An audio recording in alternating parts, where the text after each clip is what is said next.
और अचानक से खबर मिल जाए जेल जाना है, क्या स्थिति बनेगी?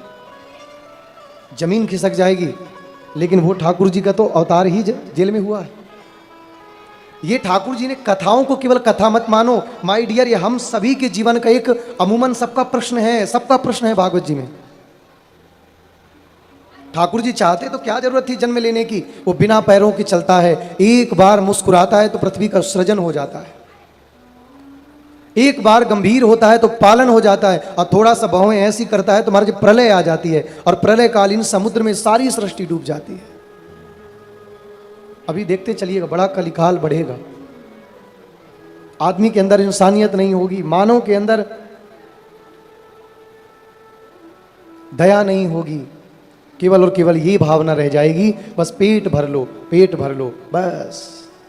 एक बार एक हंसा और कबूतर दोनों बैठे थे।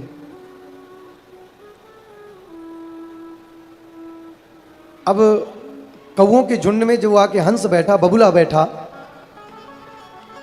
बबुला सफेद होता है, कौआ काला होता है, तो आपस में प्रेम बन गया। और जब प्रेम बना तो वो बबुला भी कौओं के झुंड में मिल गया।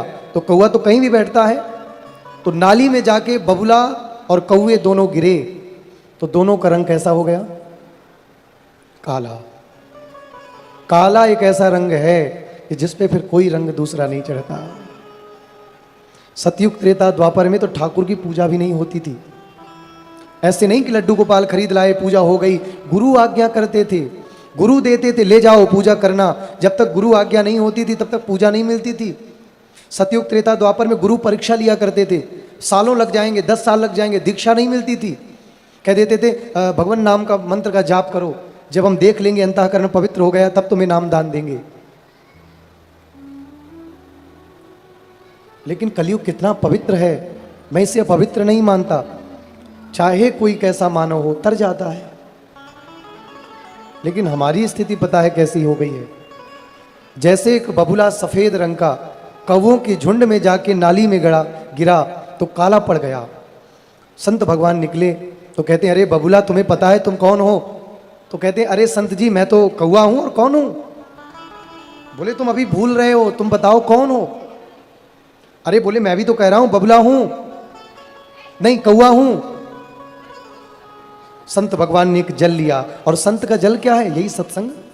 हमारे पास और कोई जल नहीं है, यही जल है। तुम्हारे अंदर जो कालिमा जो जमी है, हम सत्संग रूपी जल से तुम्हारी हृदय रूपी कालिमा को रोज साफ करते हैं, रोज।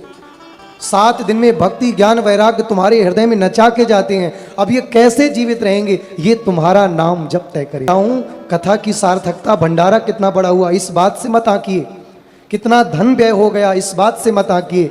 कथा की सार्थकता तो तब मानी जाएगी कि श्रवण के बाद कितने लोगों के हाथ में माला झोली धारण हो गई, कितनों के हाथ में तिलक आ गया, कितनों की वाणी नम्र हो गई, कितने के जीवन में माँ बाप के प्रति श्रद्धा जागृत हो गई, कितनों के जीनों से क्लेश चला गया, कलह चली गई, लड़ाइयाँ चली गई। तब कथा की सार्थकता है।